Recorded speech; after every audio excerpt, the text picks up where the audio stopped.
میں کسی کا انتظار رکھا ہوا ہو تو ان کے لیے پھر سارے کام مؤخر کر کے ان کے استقبال کیے جاتے ہیں۔ یہ مہینہ اللہ کی رحمتوں کا موسم بہار ہے، چھم چھم رحمتیں برستی ہیں، انوار اترتے ہیں، گناہگاروں کو آتش دوزخ سے نجات بخش دی جاتی ہے۔ تو اس کا استقبال کرنا، اس کے لیے انتظار کرنا، گن گن کے دن گزارنا، لمحے اور ساعتیں بسر کرتے ہوئے بار بار ماہ سیام کا ذکر کرنا، یہ اس مہینے کے ساتھ محبت کی دلیل ہے، اور اس مہینے کے ساتھ محبت اللہ سے محبت کی دلیل ہے۔ اس لیے اس مہینے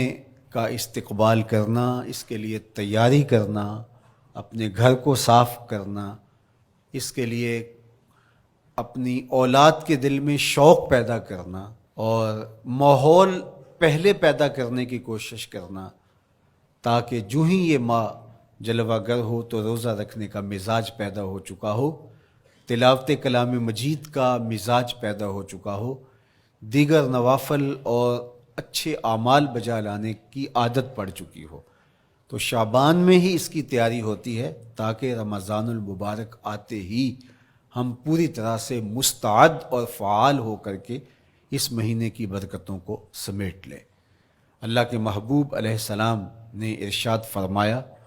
کہ جب ماہ سیام آتا ہے فتحت ابواب الجنہ، تو جنت کے 8 دروازے کھول دیے جاتے ہیں، اور جنت کے 8 دروازوں میں سے ایک دروازے کا نام باب الریان رکھا گیا ہے، جو صرف روزہ داروں کے اعزاز و تکریم کے لیے ہے۔ روزہ دار اس دروازے سے گزر کے جنت جائیں گے۔ حضرت سیدنا سلمان فارسی رضی اللہ تعالی عنہ فرماتے ہیں کہ رمضان المبارک سے قبل حضور نے یہ خطبہ ارشاد کیا، یا ایھا الناس، اے لوگو، قد اظلکم شہر عظیم، اللہ نے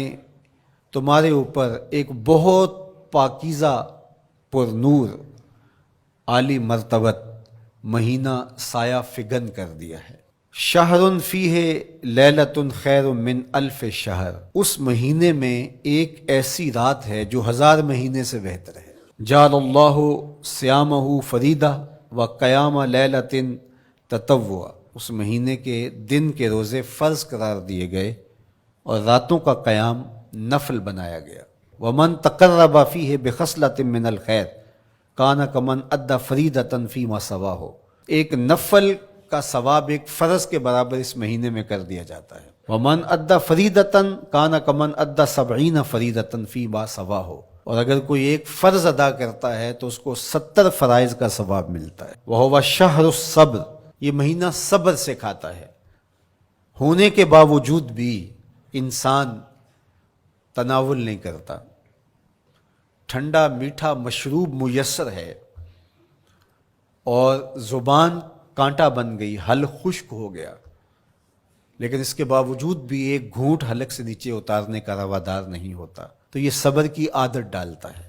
اور سنو، صبر کا ثواب جنت ہے۔ وشہر المواسات، اور یہ ہمدردی کا مہینہ ہے، باہمی پیار کا مہینہ ہے،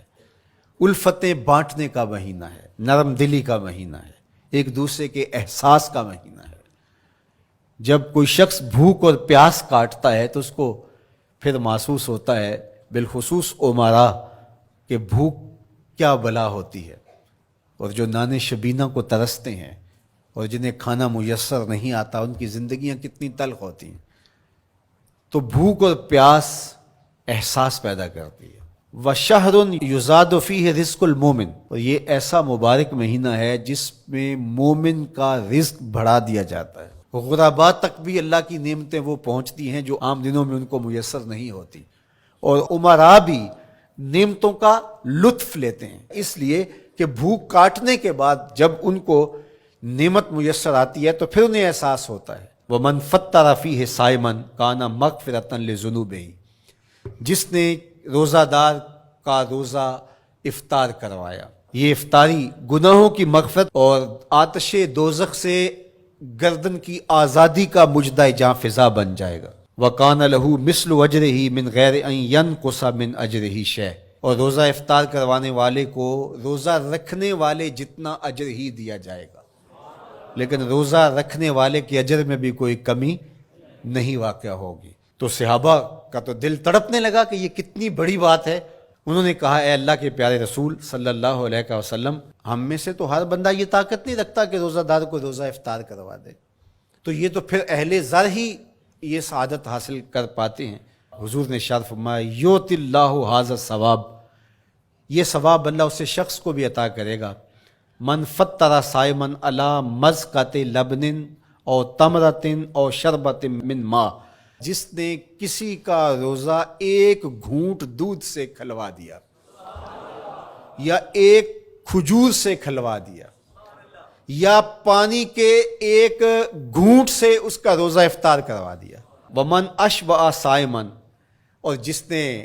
صحیح اہتمام کے ساتھ روزے دار کو اچھا کھانا کھلایا، اچھی پرتکلف افطاری دی، سقاہ اللہ من الحوض شربۃ لا یظمأ حتی یدخل الجنہ، اس کو حوض کوثر سے ایسا جام ملے گا 50,000 سال کے دن میں اس کو دوبارہ پیاس نہیں لگے گی، یہاں تک کہ جنت میں چلا جائے گا۔ فرمایا وَهُوَ شَهْرٌ أَوَّلُهُ رَحْمَةٌ، یہ وہ مہینہ ہے جس کے پہلے 10 دن رحمت ہیں، اور اس کا درمیانی عشرہ اوسطہ وہ مغفرت ہے، وآخرہ عتق من النار، اور اس کا آخری عشرہ جو ہے وہ آتش دوزخ سے نجات کا ضامن ہے۔ کہا کہ